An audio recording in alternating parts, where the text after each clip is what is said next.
사랑과 은혜가 충만하신 주님을 찬양합니다. 우리의 피난처요 힘이 되시는 하나님께 경배와 찬양을 올려드립니다. 지난 한 주간도 우리를 눈동자같이 지켜주시고 때마다 필요한 은혜를 공급해 주신 주님께 감사드립니다. 오늘도 우리를 다드림교회로 불러주시고 함께 모여 주의 이름을 높이며 예배하게 하시니 감사드립니다. 주님, 우리의 마음을 새롭게 하여 주옵소서. 바쁘고 분주한 일상 속에서 연약하고 부족했던 우리의 모습들을 용서하여 주시고 예배하는 이 시간만큼은 세상의 근심과 걱정을 내려놓고 오직 주님께만 시선을 고정하게 하여 주옵소서. 말씀 앞에서 겸손히 서게 하시고 우리 안에 주님의 뜻이 선명히 새겨지게 하여 주옵소서. 말씀을 전하시는 담임 목사님과 각 부서의 목사님, 전도사님들을 주님의 능력의 손으로 붙들어 주옵소서. 그들의 영과 육을 강건케 하시며 말씀을 선포할 때마다 성령의 권세가 임하게 하시고 듣는 모든 성도들의 마음이 열려 동일한 은혜와 회복을 경험하게 하옵소서. 또한 교회 안에 말씀과 사랑이 살아 역사하여 세상의 빛과 소금의 역할을 온전히 감당하게 하옵소서. 오늘 있을 재직회를 축복하시고 교회의 모든 필요와 재정이 하나님의 뜻 안에서 선하게 사용되게 하옵소서. 준비하는 모든 손길에 은혜를 더하시고 섬김이 기쁨이 되게 하여 주옵소서. 다드림교회가 말씀 위에 든든히 서서 성도들이 서로 사랑하며 지역사회와 이웃을 섬기는 교회가 되게 하옵소서. 주님, 여러 사회적 어려움과 국가적 혼란 가운데서도 주님이 여전히 다스리심을 고백합니다. 지도자들에게 지혜와 분별력을 더하시어 국민을 위해 바른 결정을 내리게 하시고 경제와 사회가 안정되게 하여 주옵소서. 국민들이 서로 화합하며 주님의 공의와 사랑이 가득한 나라가 되게 하옵소서. 또한 세계 곳곳에서 복음을 전하는 선교사님들과 그 가정을 기억하여 주옵소서. 영육 간의 강건함을 주시고 자녀들의 학업과 생활에 필요한 모든 것을 공급하여 주옵소서. 선교 현장에서 낙심하지 않게 하시고 하나님께서 동행하시는 증거와 열매로 위로와 기쁨을 얻게 하옵소서. 복음이 전해지는 모든 땅마다 하나님의 나라가 확장되게 하옵소서. 마지막으로 우리 각 성도들의 삶을 주님 앞에 올려드립니다. 가정과 일터와 학업의 자리에서 하나님의 은혜가 충만하게 하시고 병든 자에게는 치유를, 연약한 자에게는 위로를, 낙심한 자에게는 소망을 허락하여 주옵소서. 우리의 작은 기도에도 응답하시는 주님을 신뢰하며 나아갑니다. 우리의 찬양과 기도를 기쁘게 받아주시고 오늘 예배의 시종을 주님께 온전히 맡겨드립니다. 우리를 끝까지 사랑하시는 예수 그리스도의 이름으로 기도드립니다. 아멘.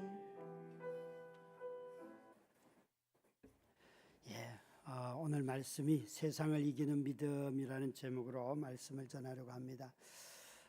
저는 지난 20년간의 교회를 이렇게 돌아보면서 좀 첫 꼭지로 이런 주장을 하려고 합니다. 이색적인 주장이라고 제가 이름을 일부러 붙였는데 그동안 20년 동안 교회를 어떻게 해왔는가 이런 것을 쭉 돌아보면서 한번 생각을 나누어 보려고 합니다.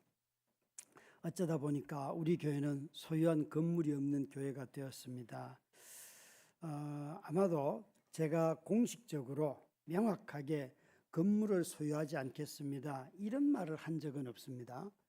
오히려 건물이 교회는 아니다 이 주장을 처음 오는 새가족들에게 늘 교회는 건물이 아닙니다. 성도들이 성령 안에서 모이는 모임이 교회입니다. 이렇게 주장을 하고 가르쳤지 건물이 교회가 아니다. 건물이 없는 교회를 하겠습니다라고 공식적으로 주장한 적은 없습니다. 이렇게 말하니까 여러분들의 눈빛이 지금 흔들려요. 목사님 무슨 말씀을 하시려고 저러시나 그럴지 모르겠습니다. 근데 제가 교회를 규정한 거 성도들이 성령 안에서 모이는 모임이라는 것이 코로나 5년을 지나면서 앞에 좀 수식어가 달라졌어요. 성도들이 성령 안에서 모이는 모임을 교회라고 하였는데 이 코로나를 지나면서 성령 안에서 규칙적으로 모이는 모임이라고 바뀌게 되었어요. 그것도 한 지역 안에서. 왠가 하면 5년 동안 저희들이 줌을 통하여서 예배를 하고 이러면서 아마 우리 마음속에 다들 몸이 없는 교회가 될 수 있는가 하는 의문들을 가졌음이 틀림이 없습니다. 그냥 영상으로 예배를 드리면서 이게 예배가 맞나? 라는 생각들을 할 때 거기에 핵심은 방법보다도 몸이 참여하지 않는 것, 몸과 함께 교제가 없는 그런 모임을 이야기하는 것입니다. 요즘은 저는 가끔 이런 생각입니다. 아주 가끔입니다. 가끔 소유할 건물은 필요한 것 아닌가 이런 생각을 가끔 합니다. 그 이유는 가장 첫 번째는 재정 때문에 그렇습니다. 저희가 이 건물의 월세가 관리비까지 해서 한 달에 1,200만 원을 내는데요. 1년을 내면 1억 4천입니다.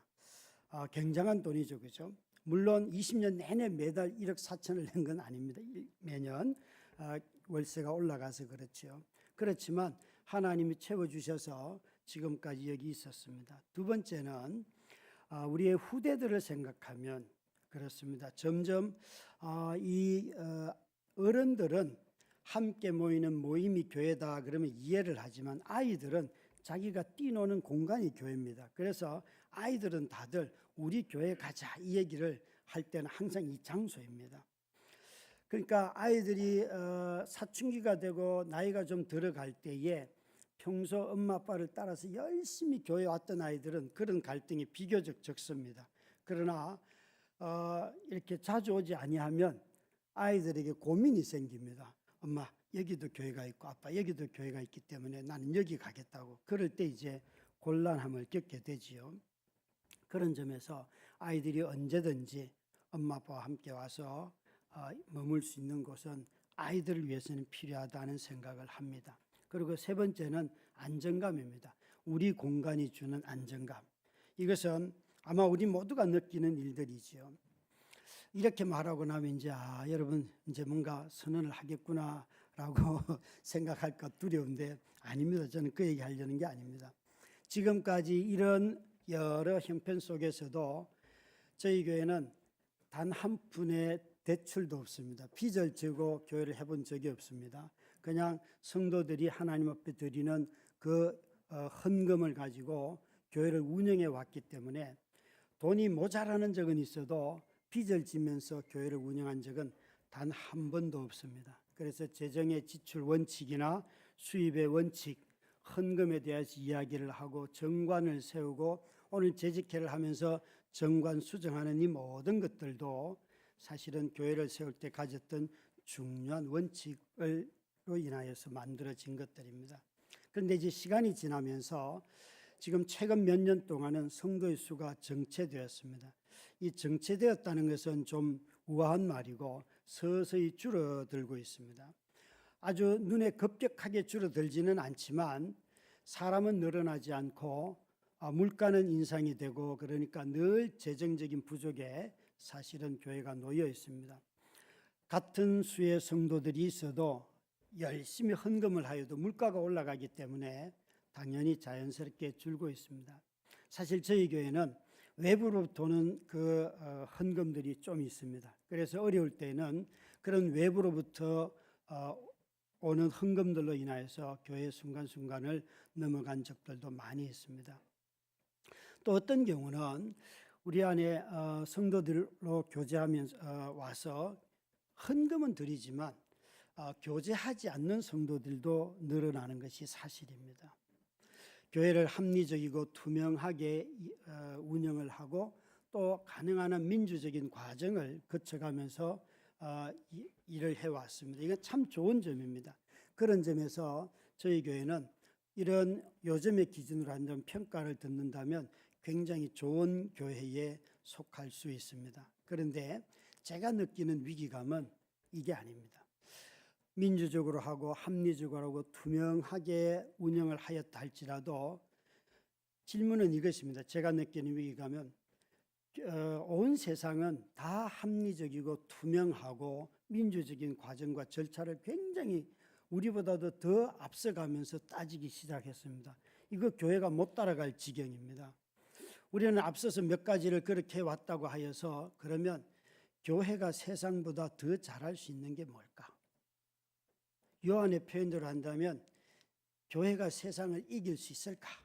좋은 의미에서 싸우자는 것이 아니라 교회가 세상과 달라야 된다 이런 이야기를 수없이 많이 듣는데 어떤 점이 교회와 세상과 달라야 하는가?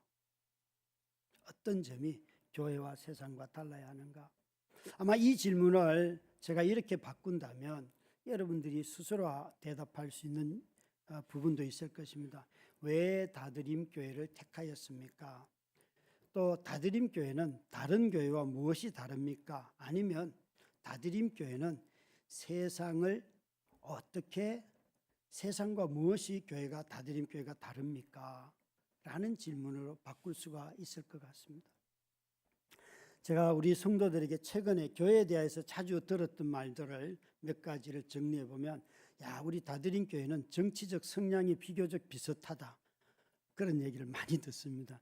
서로 다른 정치적 성향을 가지고 있지만 서로 온건하게 자기 의견은 표현하지만 그거 가지고 싸우지 않고, 그래서 정치적인 성향이 대체로 다르지만 그러나 대부분의 사람들이 비슷한 성향을 가지고 있다, 그런 얘기 듣습니다. 또 어떤 경우는 이 교회는 상식이 통한다, 그래도 함부로 대하지는 않지 않냐, 겸손하다, 돈 이야기를 잘 하지 않는다, 자기가 일을 하고도 자랑하지 않는, 별로 자랑하는 사람이 없다, 이런 이야기들을 저는 많이 듣습니다. 그것은 저는 맞다고 생각합니다. 그리고 이런 것들은 부분적으로 아주 소극적이지만 우리가 서로 사랑하며 서로를 배려하며 만들어내는 공동체라는 생각에는 변함이 없습니다. 그렇지만 여러분, 이런 방식을 가지고 우리의 신앙을 유지할 수가 있겠습니까? 이런 방식을 가지고 하나님의 부르심에 대해서 헌신할 수 있을까요? 어쩌면 이런 것들은 너무나 부분적이고 또 선택적이기 때문에 자신의 믿음을 지킬 수 있을지는 몰라도 신앙의 장성한 분량에 이를 수 있을까요? 그리스도의 그 장성한 분량에까지 우리가 나아갈 수 있을까요? 아니면 자신의 늘 유지하는 정치적 성향 하나를 지키기 위해서 교회를 택하지는 않으시는지요? 이건 전혀 다른 문제지요. 우리가 어떤 정치적 성향을 가지고 있다 할지라도 그리스도 안에서 자라가야 되고 더 성숙해야 되고 해야 되지 않습니까? 그러니까 이런 방식으로 교회를 이해하고 우리를 이해하면 너무나 자기 중심적인 영역에서, 사적인 영역에서 자신의 신앙을 유지하려고 한다는 것입니다. 마치 여러분, 생계를 위하여서 직장에 가서 일을 하지만 그 직장에서, 일하는 직장에서는 돈만 벌면 되지, 내가 먹고 살 돈만 벌면 되지, 내가 굳이 여기 와서 저 사람들하고 말을 섞고 그들과 함께 다른 삶의 모습을 보여줄 게 뭐가 있어? 이것과 똑같다는 것입니다. 이런 삶을 살아서는 우리 하나님이 우리를 부르신 부름에 교회가 응답할 수 없습니다. 오히려 시간이 지나가면 자기 자신의 신앙이 변질되었다는 것을 오히려 깨닫게 될 것입니다. 교회가 세상을 어떻게 이길까요? 한때는 사람들이 이렇게 말했습니다. 고지론이라고. 예수 믿는 사람들이 늘 맨 앞에 리더가 되고 통치자가 되고 그 사람이 성공하고, 그래서 맨 앞에 서면 세상은 바꿀 수 있습니다, 그런 이야기를 참 많이 했습니다. 만약 그 말이 맞다면 로마 사회가 변하기 위해서는 모든 로마의 황제는 그리스도인이 되어야만 했습니다. 근데 놀랍게도 로마가 기독교로 바뀌는 데까지는 그리스도인 노예들의 헌신이 필요했습니다. 그것만으로도 세상은 바뀌었습니다. 때로는 규모를 가지고 말합니다. 우리 숫자가 많아지면 아니죠, 여러분. 숫자가 많은 게 세상을 이길 수 있겠습니까? 또 어떤 경우는 기독교 대통령이 나오면 세상을 우리가 이긴다라고 했습니다.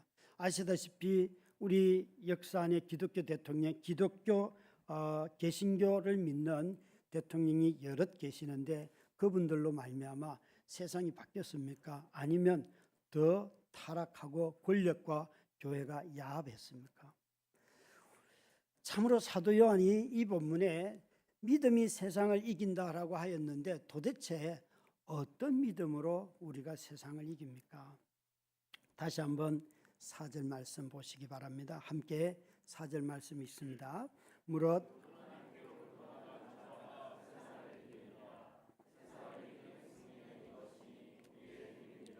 이 말씀에 4절 5절 말씀에 이긴다는 단어가 3번 나오는데요. 이렇게 시작하죠. 하나님께로 난 자는 세상을 이긴다. 믿음이 세상을 이긴다. 그래서 하나님께로 난 자는 세상을 이기고 세상을 이기는 승리는 이것이니 우리의 믿음이다. 그래서 믿음이 세상을 이긴다 했습니다. 그리고 난 뒤에 3번째는 예수가 하나님의 아들이심을 믿는 자가 세상을 이긴다. 믿음의 내용은 예수가 그리스도이시다 하는 것이라는 거예요. 이것을 믿으면 이긴다는 거예요. 여러분, 여기에 이 두 구절 안에 이긴다는 단어가 3번 나오는데, 이 로마 신화의 전쟁의 신, 승리의 신의 이름이 니케라는 게 있습니다. 명사형으로 니케. 니케가 바로 여기에 이긴다는 동사입니다. 그래서 사도 요한은 로마 사람들이 이 글을 읽으면 전쟁의 신을 말하는구나. 그 니케가 우리에게 승리를 가져다 주지라고 말할 때 믿음이 우리를 승리케 한다.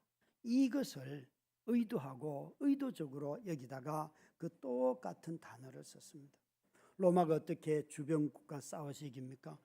군인을 통하여서, 무기를 통하여서 기술을 개발해 가지고 주변 국가를 제압하였습니다. 그들은 군대로 세상을 이겼습니다. 그래서 그 당시에 로마인들이 가장 좋아하는 이 덕은 뭔가 하면 용기가 첫 번째였습니다. 용기와 절제와 인내, 이 3가지는 다 군인들을 훈련할 때 가장 중요한 요소입니다. 사랑, 희생, 나눔 이런 거는 없었습니다.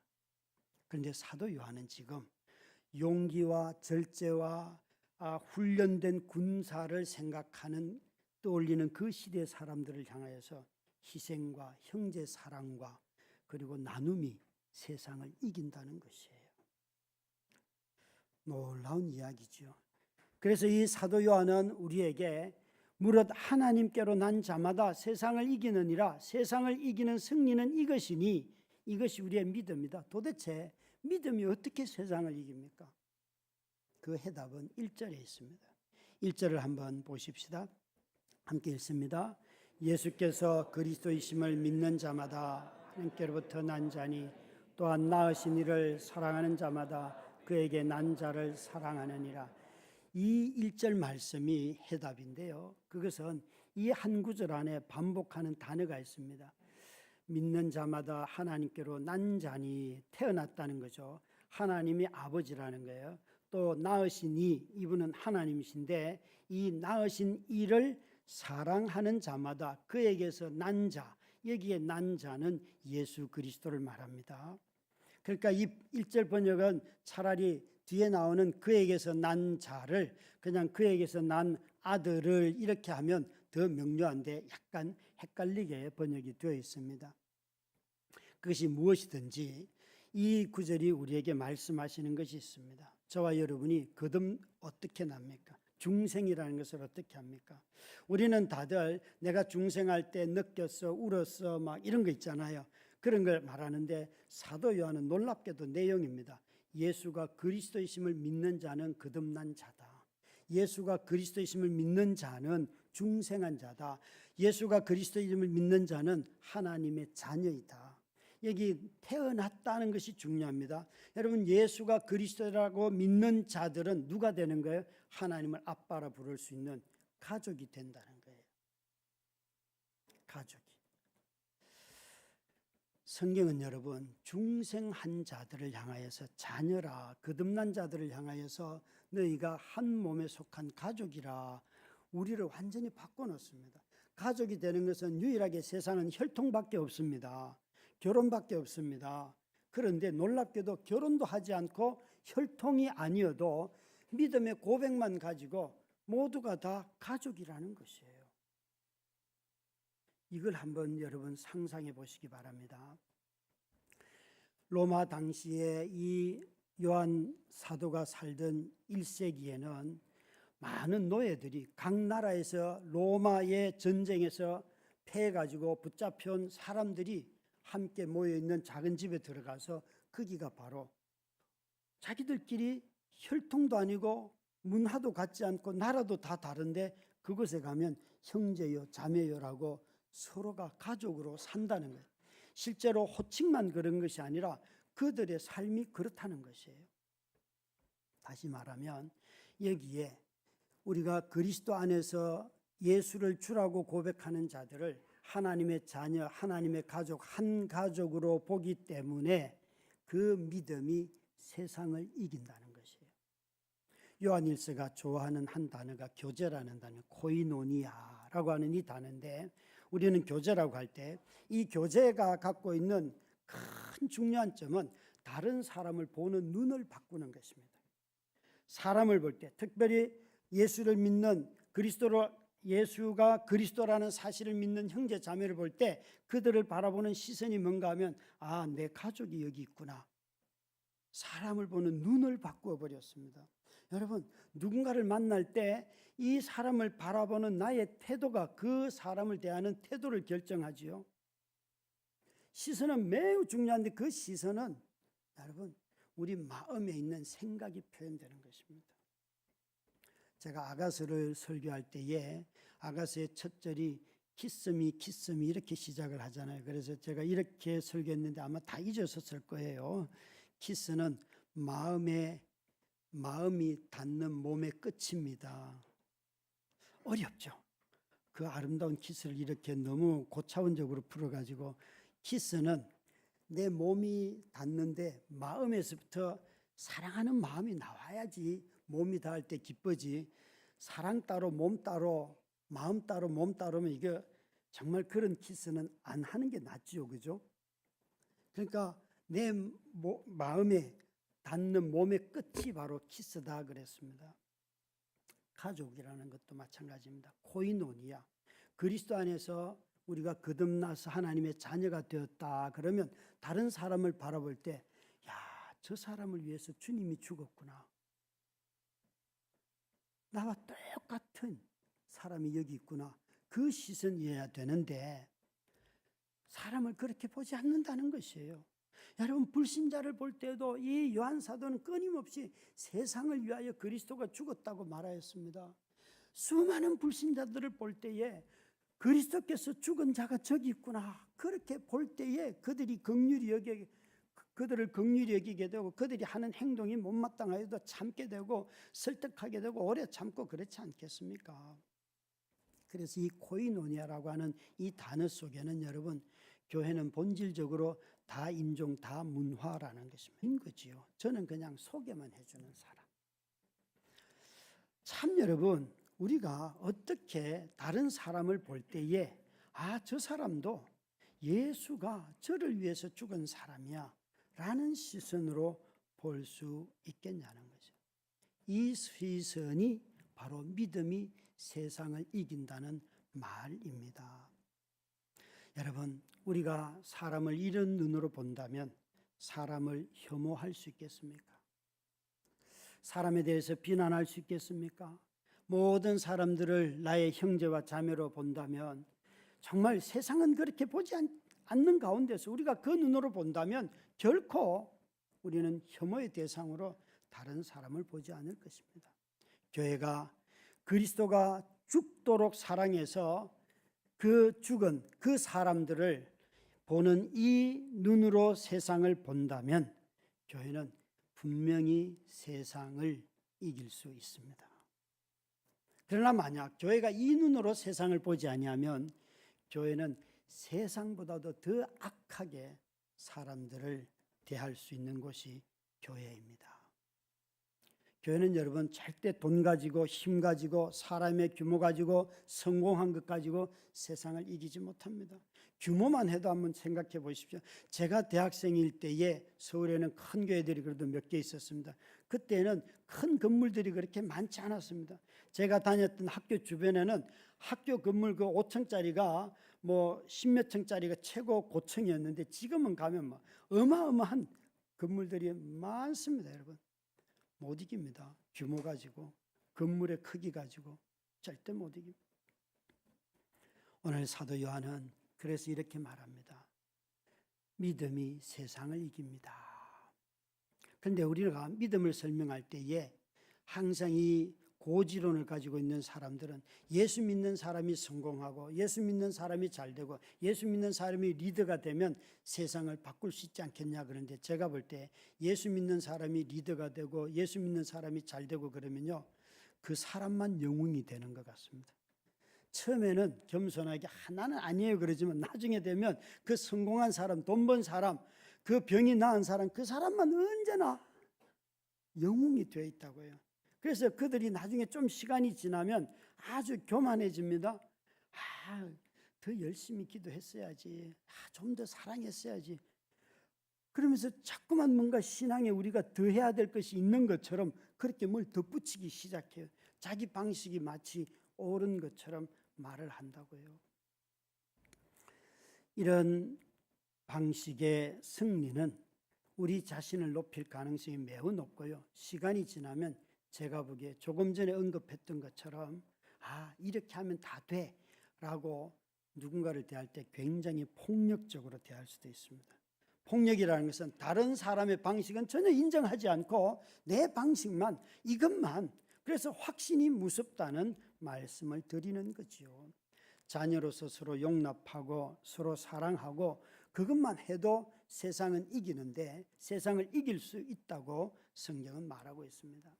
사랑하는 성도 여러분, 저와 여러분이 성도로서 이 자리에 들어올 때 이곳에서 만나는 한 사람 한 사람을 그리스도께서 피 흘려 사신 귀한 나의 가족이구나 그 눈으로 보시겠습니까? 아니면 이곳에조차도 그 눈으로 보지 않기 때문에 뭔가 불편하고 모임을 얘기하면 자꾸 피하려고 하고 서로 다르다는 이유가 불편함의 이유가 되어서 우리 불편한 거는 서로 하지 맙시다 라고 말하는 이 시대의 흐름에 너무나 편성해서 삶을 살아가는 것.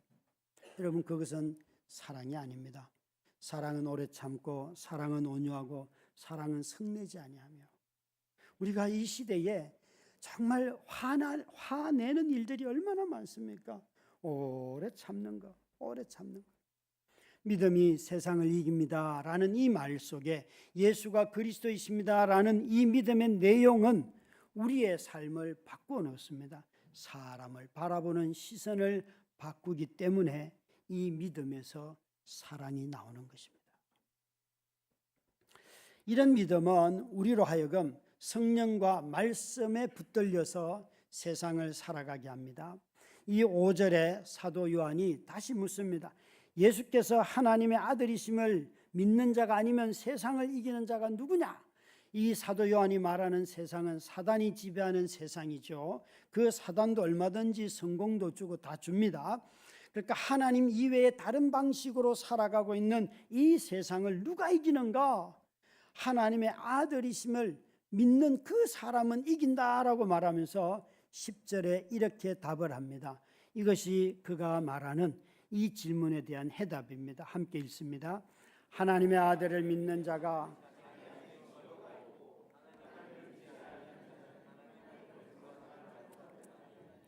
이는 하나님께서 그 아들에 대하여 정언하신 증거를 믿지 아니함이니라. 아멘.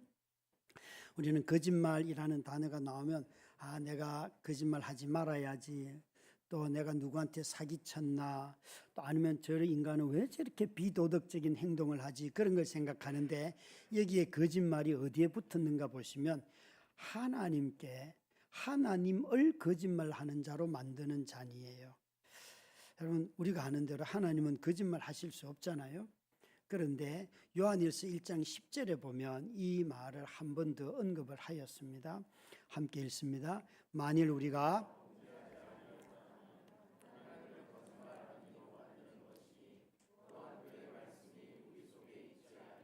그러니까 여기에 우리가 범죄하지 아니하였다 하면 이거는 나라고 하는 인간은 죄인이 아니에요. 나는 저 인간하고 비교해도 그렇고 나는 태어날 때부터도 죄가 없어요.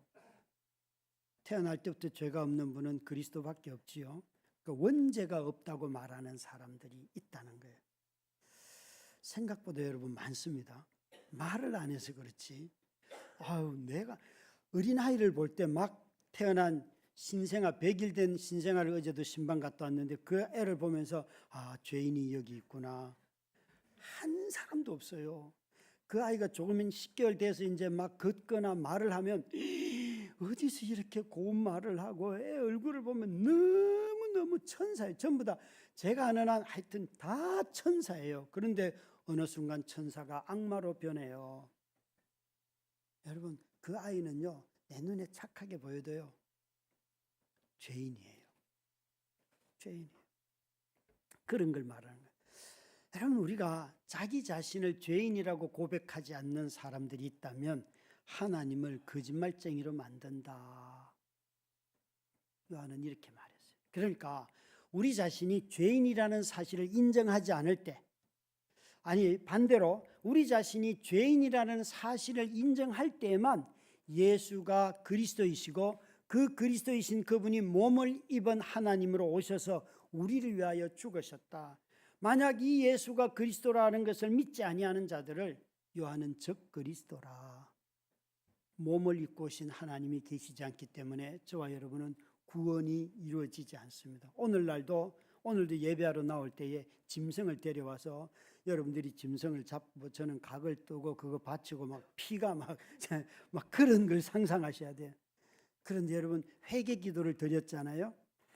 여러분, 아마 최근에 역대하를 묵상하실 때에 솔로몬이 성전을 짓고 난 뒤에 엄청나게 죄를 고백하면 여기 돌아와서 회개하면 하나님 우리 죄를 사해 주시고 묵상하셨잖아요. 여러분, 레위기에는요 그런 방식으로 죄를 고백하면 사함 받는 게 아니에요. 레위기는 다 짐승을 드려야지만 죄 사함을 받았는데 솔로몬이 성전을 건축하고 난 뒤에 하나님 여기 와서 회개 기도 드리면 우리 죄를 사해 주십시오. 하나님이 그것에 응답하셨어요. 그래서 이 성전에서 회개의 기도는 짐승을 드리는 것과 똑같은 행위, 내 대신 그리스도가 죽었습니다 하는 것을 고백하고 내 죄를 용서를 구하는 그런 시간이에요. 아무 의미 없는 시간이 아니에요. 그러니까 여기에 주님이 우리에게 뭐라고 말씀하시는가 하면 바로 이 하나님을 거짓말하는 자로 만드는 이 거짓말, 내가 죄인이 아닙니다라고 말하는데 아니다. 너희 한번 예수 그리스도를 봐라 라고 하시면서 6절, 7절, 8절, 9절 다 똑같은 내용인데요. 이 말씀에 뭐라고 말씀하시는가 하면 특별히 6절부터 그 8절까지 말씀해 보면 물과 피로 임하신 이는 곧 예수 그리스도시니, 예수가 그리스도라고 분명히 이야기하고는 이제는 그 예수는 물과 피로 우리에게 왔다. 이 물은 세례요 피는 십자가의 죽으심입니다. 이 그리스도께서 우리를 위하여 죄인처럼 세례를 받으셨고 그리고 십자가에 달려 죽으심으로 말미암아 너희가 그분을 그리스도라고 우리를 죄에서 구원하신 분이라고 고백한다. 그런데 그분의 사역뿐만 아니라 성령께서도 이것을 증거하신다. 그래서 이 세 가지는 다 하나이다. 무엇을? 예수가 그리스도이심을 우리에게 가르쳐 주시는데 성령님은 끊임없이 예수님이 하신 그 사역을 우리 각자 개개인에게 그래서 이분이 그리스도예요 라고 적용케 하신다 라고 말하면서 사도 요한은 정말 믿음으로 세상을 이기는 사람들은 끊임없이 예수 그리스도와 연합하는데 무엇을 통하여서? 말씀을 통하여서. 그러니까 사단은요 끊임없이 우리를 그리스도와 분리시키려고 해요. 자꾸만 그리스도로부터 멀어지게 해요. 이건 사단이 하는 일이고 성령님은 계속하여서 우리를 대속의 진리 가운데로 부활하신 주님 가운데로 성천하여서 하나님 보좌 우편에 앉아 계시는 그분에게로 우리를 계속 연합케 한다. 사랑하는 성도 여러분, 저와 여러분이 정말 이 예수 그리스도와 이 성령 안에서 끊임없이 말씀으로 우리를 주님과 연합케 하시는 이 은혜가 있기 때문에 우리는 세상을 이길 수 있다. 세상을 이긴다라고 요한은 말하고 있습니다. 여러분, 이 주님과 연합이 우리를 어디로 이끕니까? 우리로 이 믿음이 바로 행동으로 나타나는, 순종으로 나타난다는 것입니다. 계명에 대한 순종 뭐예요? 서로 사랑하라는 말씀에 순종하는 것이에요. 이 사도 요한은 우리에게 우리가 다 계명 이야기를 하면 이 5장 3절에 있는 말씀처럼 우리 모두가 다 이렇게 생각을 많이 하는데 5장 3절에 보시면 이렇게 되어 있습니다. 하나님을 사랑하는 것은 이것이니 우리가 그의 계명들을 지키는 것이니라. 그의 계명들은 무거운 것이 아니로다. 여러분, 하나님의 말씀은 참 무겁습니다. 지키기 힘듭니다. 부담스럽습니다. 이런 말들 참 많이 하잖아요. 그런데 왜 사도 요한은 그의 계명은 이것이니 이 계명을 지키는 자가 하나님을 사랑하는 자이고 이 계명은 무겁고 부담스러운 것이 아니니라. 아마 제가 이런 비유를 쓸 수 있을 것 같습니다. 여러분, 건강한 사람들은 자신이 호흡하는 것을 의식하지 않습니다. 건강한 사람. 그런데 병든 사람들은 자기 호흡을 의식합니다. 야, 내가 숨이 가쁘다. 숨을 잘 못 쉰다. 어디가 아프다. 이거 다 여러분 병들었기 때문에 그렇습니다. 건강한 사람은 그냥 아무도 의식하지 않는데 잘 살아가고 있습니다. 똑같습니다, 여러분. 예수가 그리스도라고 하는 이 사실을 믿고 거듭난 사람이 서로 사랑하라 하는 것은 마치 건강한 사람이 자기 호흡하는 것처럼 그의 삶의 방식이 이것입니다. 그래서 사람을 볼 때도 사랑의 눈으로 보게 되고 또 내가 알지 못하는 사람 볼 때도 의심하기보다는 그 사람에 대해서 알려고 하고 이것이 바로 자연스러운 거듭난 사람의 삶의 방식입니다. 그런데 대체로 보면 그런 방식보다는 마치 병든 사람들처럼 사람을 보려고 합니다. 의식하면서 사랑하려고 하면 얼마나 불편합니까, 여러분? 사랑해야 돼. 이거 얼마나 어렵습니까? 저는 믿음 속에서 삶을 살아가면 서로 사랑하라 이 하나님의 말씀의 계명 이것이 우리 앞에 있는데 이것을 보면서 이 말씀을 버리면 자신이 잘 살 것 같지만 아닙니다, 여러분. 오히려 이 말씀을 버리고 자신이 어떤 존재인지를 모르며 살아갈 때가 많이 있습니다. 믿음의 삶이 여러분 자기 확신으로 변하면 돌아서면 자기를 돌아보지 않습니다. 다시요. 믿음이 자기 확신으로 굳어버리면 자기 성찰이 되지 않습니다.